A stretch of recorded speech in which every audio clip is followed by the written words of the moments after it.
Atravessar grandes rios amazônicos, levando música para comunidades ribeirinhas.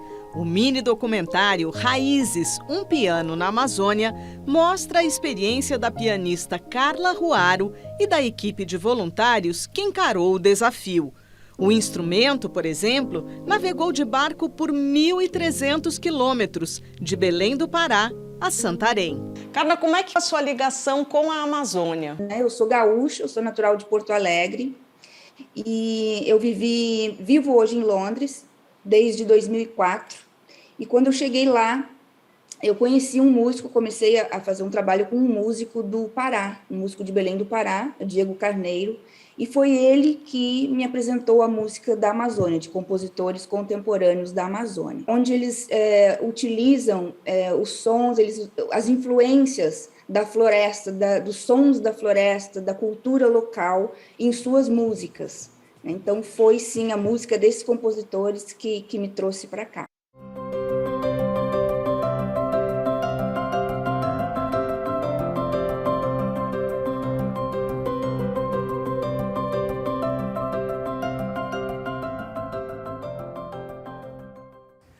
No Repórter Eco de hoje, esta reportagem que você viu um trecho sobre a linda experiência de imersão nos sons da Amazônia. O piano encantou crianças das comunidades ribeirinhas. E veja também. A regeneração das florestas tropicais reduz impactos da crise climática e contribui para a conservação da biodiversidade.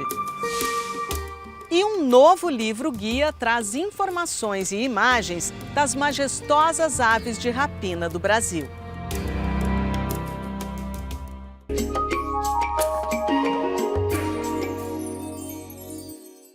Um estudo mundial sobre florestas tropicais surpreende os cientistas. Eles comprovaram que a regeneração natural é a melhor solução para reduzir os efeitos das mudanças climáticas e recuperar a biodiversidade.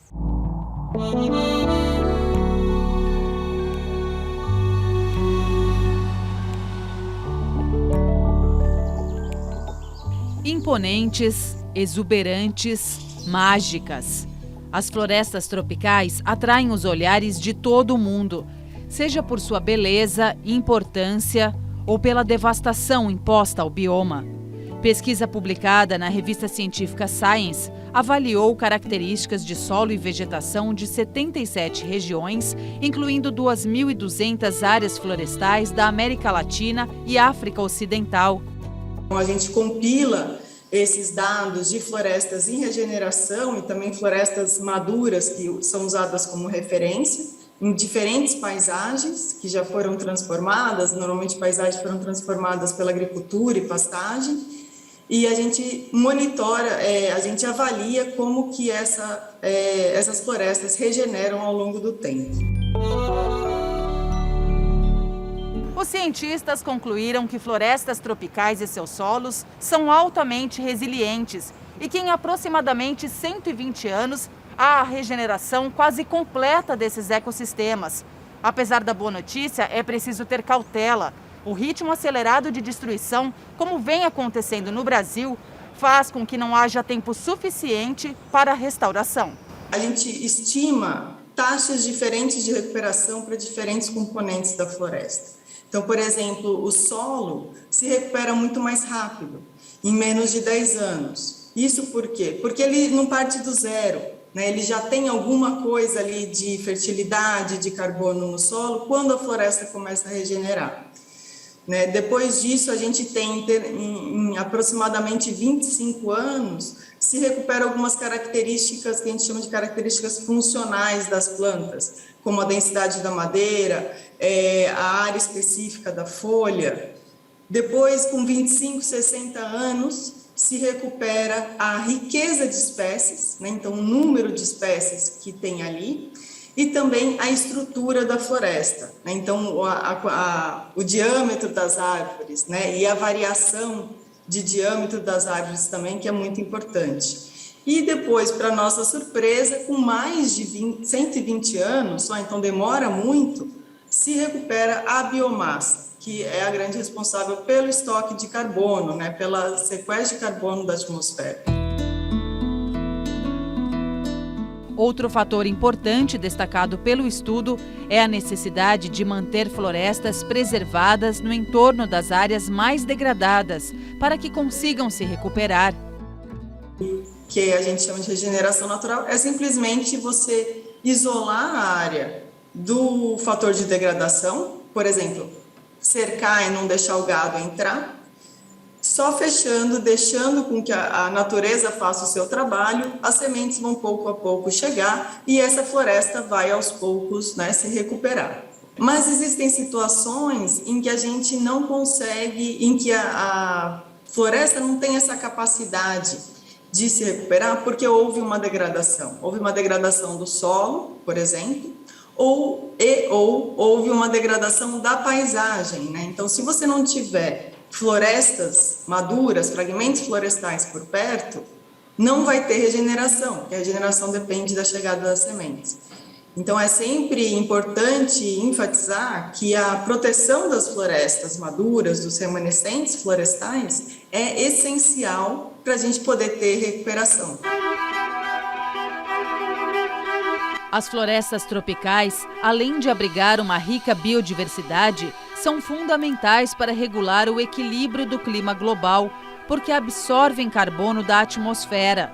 Por ser mais barata, a regeneração natural é uma boa opção para a restauração dos 12 milhões de hectares que fazem parte do compromisso assinado pelo Brasil no Acordo de Paris em 2015 e que visa reduzir as emissões de gases de efeito estufa que provocam a crise climática. Precisamos proteger as florestas para que a gente possa ter a regeneração, aonde a gente quer que as áreas regenerem sozinhas, de forma mais barata. Então, proteger as florestas é também uma forma de baratear a recuperação que você precisa fazer. E nesse momento, realmente, a gente está tendo taxas de desmatamento altíssimas, né, que vem aumentando, e isso é muito sério, porque a gente vai precisar recuperar cada vez mais a área. Mais uma vez, a natureza demonstra sua capacidade de resistir e se adaptar às alterações causadas pelas ações humanas. Mas um século pode ser tempo demais em um país em que, atualmente, são perdidos mais de 2.000 hectares de mata a cada dia, o equivalente a 2.000 campos de futebol. Proteger a floresta e a vida no planeta ainda é a melhor alternativa para a nossa sobrevivência. A gente tem que andar nas duas frentes, né? Proteger as florestas e recuperá-las ao mesmo tempo.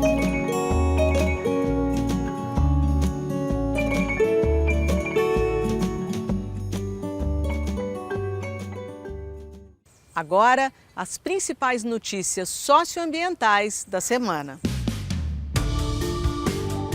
O mundo está em espiral de autodestruição, adverte a ONU em novo relatório. De acordo com o documento, as ações humanas responsáveis por grandes impactos, como a crise climática, contribuíram para o aumento de catástrofes mundiais.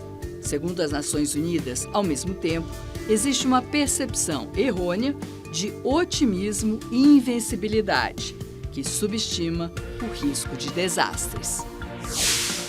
Pesquisa internacional mostra que 1 em cada 5 espécies de répteis do planeta enfrenta perigo de extinção. O risco é resultado da degradação do meio ambiente e da intensificação das mudanças do clima. O estudo, liderado pela NatureServe, UCN e Conservation International, foi conduzido por 52 cientistas. Eles analisaram dados da avaliação global de répteis, coletados ao longo de 17 anos. O Brasil foi o responsável pela perda de 40% das florestas nativas no mundo em 2021. É o que revela a plataforma de monitoramento de florestas tropicais, a Global Forest Watch. O país perdeu cerca de 1,5 milhão de hectares de vegetação originária. A região norte foi a mais atingida. As florestas tropicais primárias, quase intocadas, têm grande diversidade de espécies e ajudam a regular o clima na Terra. A Polícia Federal afirma não ter encontrado indícios de homicídio e estupro ou morte por afogamento na terra indígena Yanomami, em Roraima. Os agentes foram até a comunidade localizada na região de Huaycás para investigar a morte de uma adolescente de 12 anos e o desaparecimento de uma criança de 3 anos no rio Urariquera, após ataque de garimpeiros. Parentes da garota denunciaram que a menina foi estuprada ao Conselho Distrital de Saúde Indígena Yanomami e Iecuana. Testemunhas disseram que a criança foi jogada de um barco e sumiu no rio. O Supremo Tribunal Federal derruba 3 decretos da política ambiental do governo Jair Bolsonaro, no julgamento de ação movida pelo partido Rede Sustentabilidade. A maioria dos ministros seguiu o voto da relatora Carmen Lúcia e derrubou trechos de decretos que retiravam a participação da sociedade civil do Conselho Deliberativo do Fundo Nacional do Meio Ambiente. O Conselho estabelece as prioridades e diretrizes do FNMA. Outros 2 decretos, um que trata do Conselho Nacional da Amazônia Legal e o que retirava os governadores do Comitê Gestor do Fundo Amazônia, também foram derrubados pelo STF. E a seguir, aqui no Repórter Eco. 2 amigos lançam um livro com informações científicas e belas imagens sobre as emblemáticas aves de rapina encontradas no Brasil.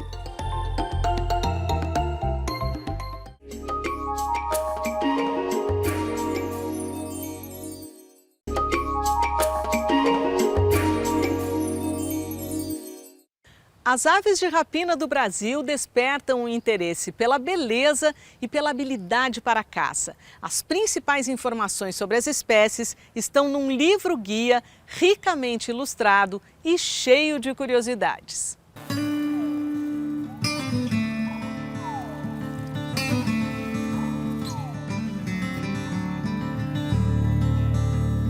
Águias, falcões, gaviões, urubus, aves com bicos recurvados e pontiagudos, garras potentes e visão de longo alcance. São exímias caçadoras. No Brasil existem mais de 90 espécies de aves de rapina. 70 delas têm hábitos diurnos. Estas estão no livro idealizado por 2 amigos dedicados ao estudo dos chamados rapinantes. O ilustrador Frederick Pallinger e o ornitólogo William Menck. E essas aves têm como características o hábito de se alimentar de outros animais. São aves predadoras, em geral são predadoras, se alimentam de insetos, pequenos vertebrados, algumas espécies de peixes. O tipo de presa varia muito dependendo da espécie. Então, assim, a principal característica das aves de rapina são essas características voltadas à caça ativa. Elas têm uma visão binocular, ou seja, 2 olhos voltados para frente, têm um bico forte, garras poderosas e afiadas, e uma excelente visão. Aves de Rapina do Brasil é um guia para ajudar a identificar as espécies. Ele é dirigido a todos, desde crianças até idosos, que se interessam pela observação das aves. A publicação traz informações sobre hábitos, dieta e distribuição. Então, os rapinantes eles podem ser encontrados simplesmente em todos os lugares do nosso país. Você pode encontrar rapinantes nas cidades, nas áreas mais semiáridas do Nordeste brasileiro, nas florestas, inclusive, principalmente nas florestas, em áreas de pastagens, enfim. As aves de rapina estão muito bem distribuídas em todos os tipos de ambientes brasileiros. As ilustrações do guia impressionam pela riqueza de detalhes. A gente tem que tomar muito cuidado com variações de plumagem, com anatomia, né, a posição, para ficar uma posição típica daquela espécie, quando ele está pousado, quando ele está voando, né? Então, não só simplesmente desenhar, você tem que conhecer. Fred, como é conhecido, é ilustrador há mais de 30 anos. Cuidadoso e detalhista, ele desenhou a mesma espécie em várias fases e posições, tudo para ajudar na correta identificação. Às vezes, uma marcação que é visível voando, não é visível pousado.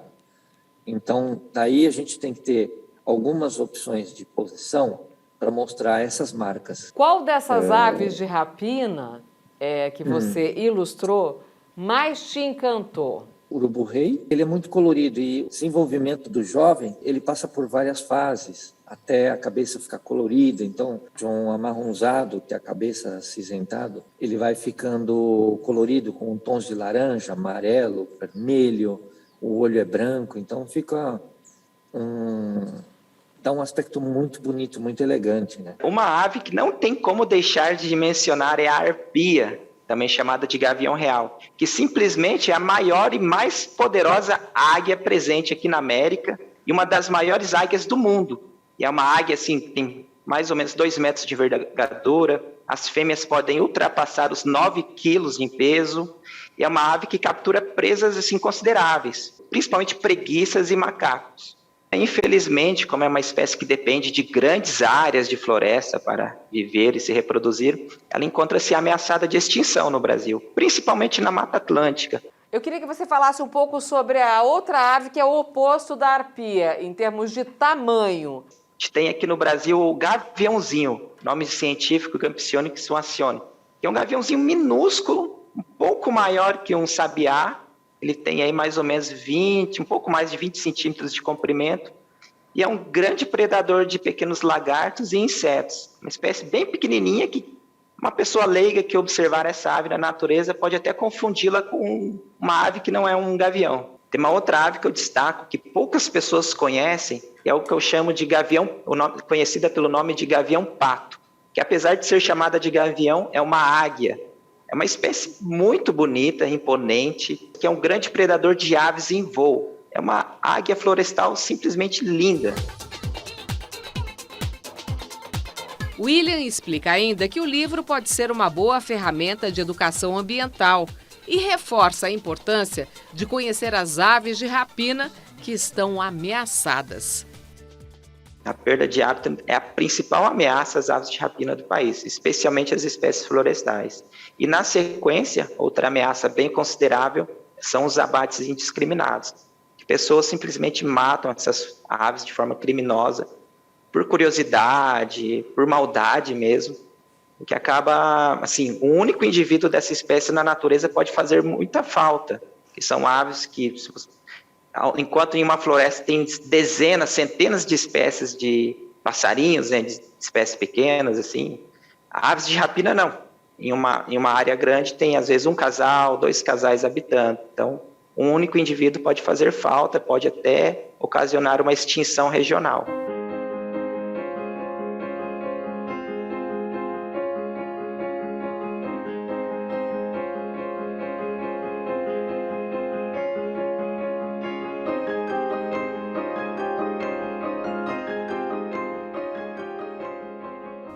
E você vai ver a seguir. O documentário registra a experiência da pianista Carla Ruaro pelo universo sonoro da Amazônia. Ela levou um piano até as comunidades ribeirinhas.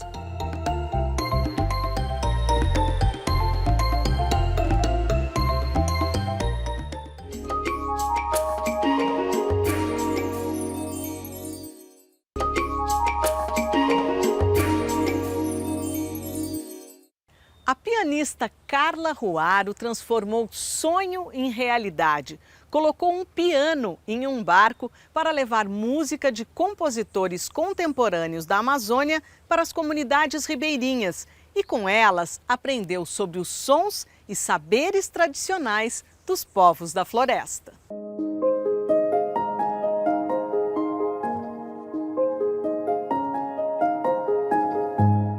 Atravessar grandes rios amazônicos, levando música para comunidades ribeirinhas. O mini-documentário Raízes, um piano na Amazônia, mostra a experiência da pianista Carla Ruaro e da equipe de voluntários que encarou o desafio. O instrumento, por exemplo, navegou de barco por 1.300 quilômetros, de Belém do Pará a Santarém. Carla, como é que é a sua ligação com a Amazônia? Eu sou gaúcha, eu sou natural de Porto Alegre e eu vivo hoje em Londres desde 2004. E quando eu cheguei lá, eu conheci um músico, comecei a fazer um trabalho com um músico do Pará, um músico de Belém do Pará, Diego Carneiro, e foi ele que me apresentou a música da Amazônia, de compositores contemporâneos da Amazônia, onde eles utilizam os sons, as influências da floresta, dos sons da floresta, da cultura local em suas músicas. Então foi sim a música desses compositores que me trouxe para cá. Carla está sabendo usar o que tem de mais lindo na Amazônia, que é a natureza. E dessa natureza que a gente tira sons, que a gente tira risos, que a gente tira participação. A ideia de colocar o piano no barco veio quando nós recebemos um prêmio pelo trabalho que nós fazíamos na Inglaterra de levar a música brasileira e a música da Amazônia para públicos ingleses, né, públicos que não têm acesso à música, né, crianças especiais, hospitais. Nós ganhamos um prêmio aqui no Brasil e foi em 2012 quando eu vim a primeira vez para a Amazônia e nós viajamos todo o interior do Pará e a minha surpresa é que não havia piano para tocar. Então eu trouxe um teclado, né, mas em muitas localidades não tinha energia elétrica. Então eu acabei não conseguindo tocar o meu instrumento. Na maioria das apresentações, deu para trazer uma percussão. Então, aí começou o sonho de realmente vir e desbravar aqui a floresta, trazendo o meu piano. Muitas destas crianças de comunidades à beira do rio Arapiuns, afluente do Tapajós, viram um piano pela primeira vez, aprenderam como ele funciona e puderam experimentar a música.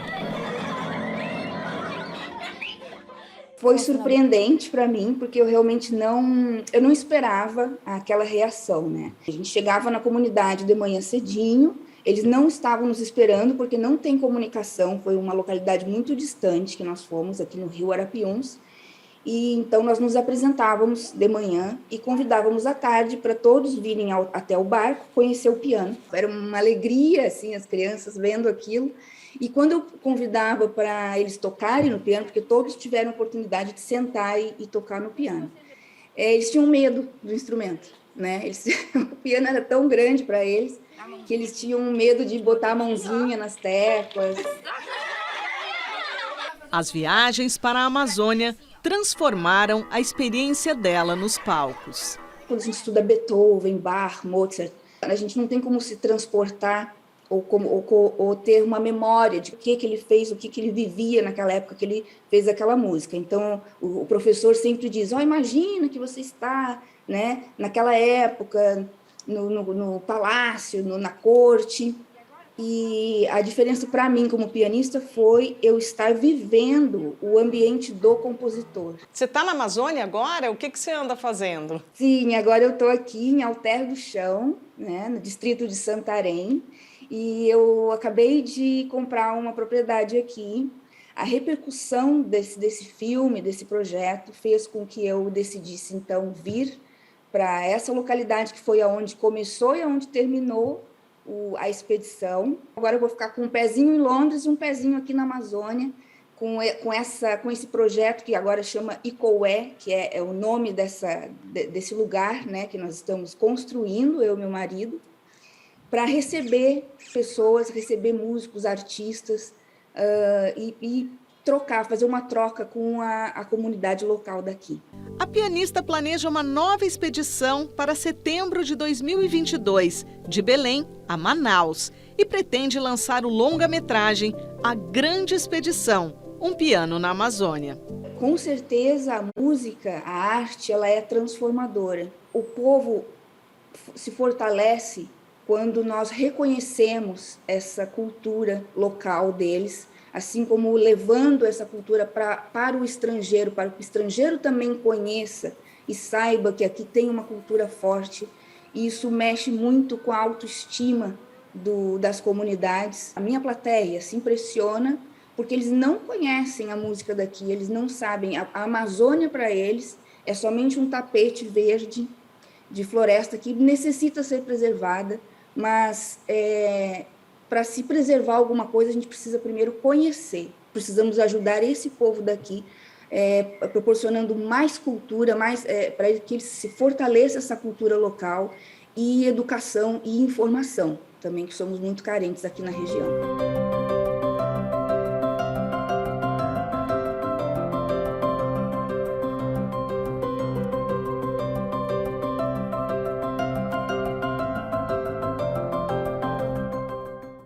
Muito lindo, né? Ver as crianças descobrindo um novo instrumento. E a música, as artes em geral, são vitais. Elas enchem a nossa alma de alegria. O Repórter Eco fica por aqui, mas já já a gente se encontra de novo, trazendo o melhor dos temas socioambientais, especialmente para você.